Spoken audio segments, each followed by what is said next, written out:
Thank you very much indeed. Good evening, and welcome once again to Man to Man. The government's proposed Law and Order Bill is perhaps the most controversial piece of legislation of this century.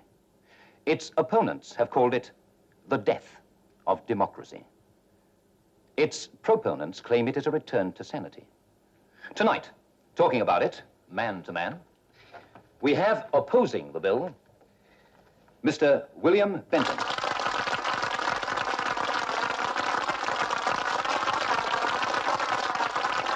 And making one of his rare but nevertheless welcome ventures into the field of politics, and demanding even sterner measures than those already proposed, Lord Croxley.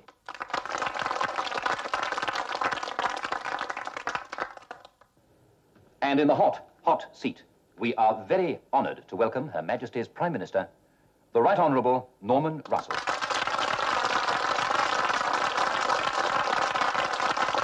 Prime Minister, I'm going to ask you to start the ball rolling, if I may, by outlining the main aims of your bill.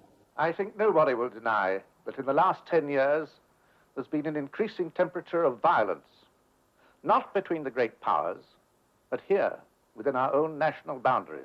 Turn down the sound. We don't want to hear that nonsense. Expressed through militancy. Political opinion is shown through acts of terrorism and sabotage.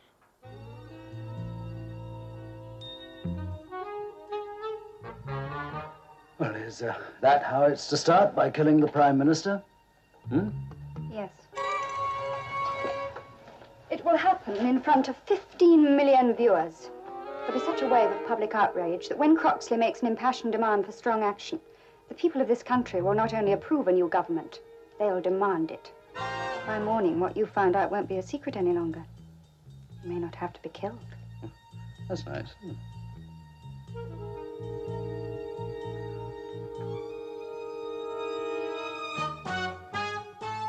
Well, as the poor Prime Minister is going to be eliminated for his views, could we hear what he has to say?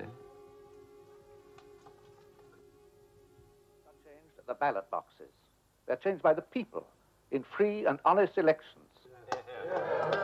So it is the intention of this bill to ensure that the privilege of an opinion is not the exclusive right of those with the loudest voices. Don't talk rubbish! All who wants the police system!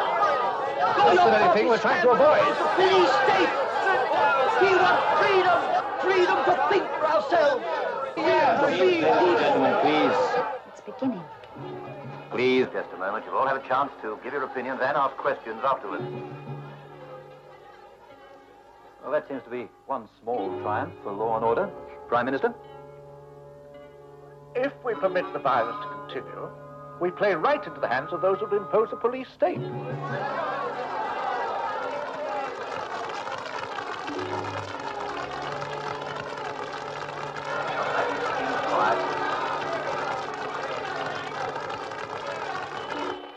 Oh, something's wrong with the set, Stanley. Yes, we'll come back here.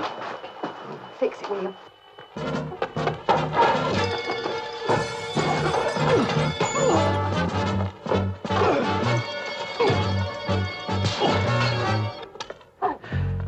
Daniel, open it, will you, please? Go! Chicken in the basket. Go. There.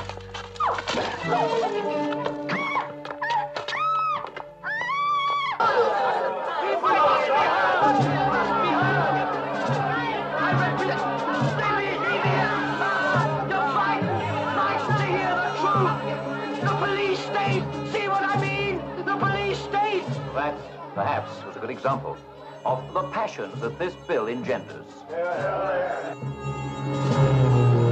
How much further? About a mile and a half. Well, you better start slowing down or you're going to overshoot the field.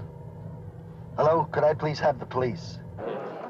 Bill Benton is an all-out opponent of the Act. Tell us why. Well, I'm all for law and order. Who isn't? But I think this bill goes too far and starts to strike at the fundamental right of every citizen to express his views. This we will not accept. Lord Croxley? Well, I'm sorry, but I don't think the bill goes far enough. I want to see a much firmer hand taken before this country goes completely to the dogs. I don't want to see 1,000 years of the world's finest democratic system destroyed by an undisciplined rabble.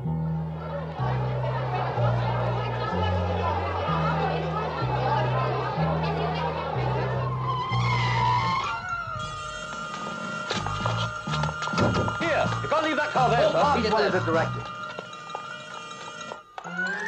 Doing what they know is right for their country, even at the cost of losing temporarily the support of the people. The government must have the power to enforce the will of its people.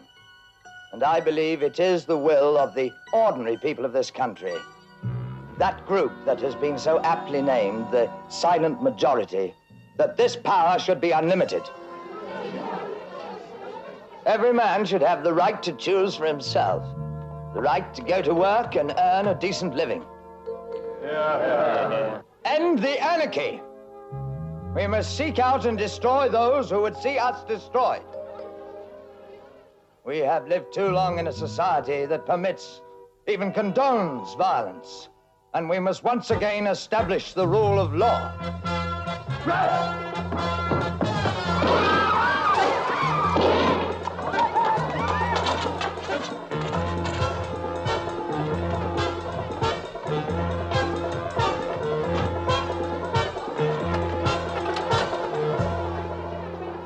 What are you doing after the show?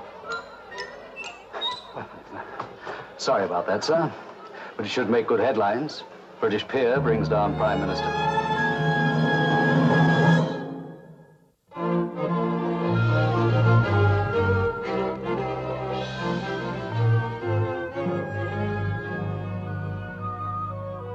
Well, thank you very much, and it was a pleasure meeting you. Bye. Bye.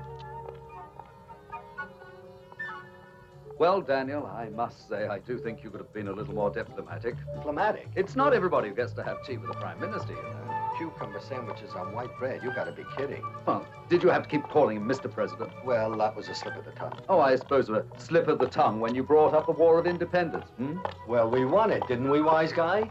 And did you have to keep on talking about the Boston Tea Party? Well, they didn't serve cucumber sandwiches on white bread at the Boston Tea Party, I'll tell you that. And did you have to ask for ketchup? Oh, really? You can bet your life, my friend, that they got ketchup on the table at the White House. Oh, really?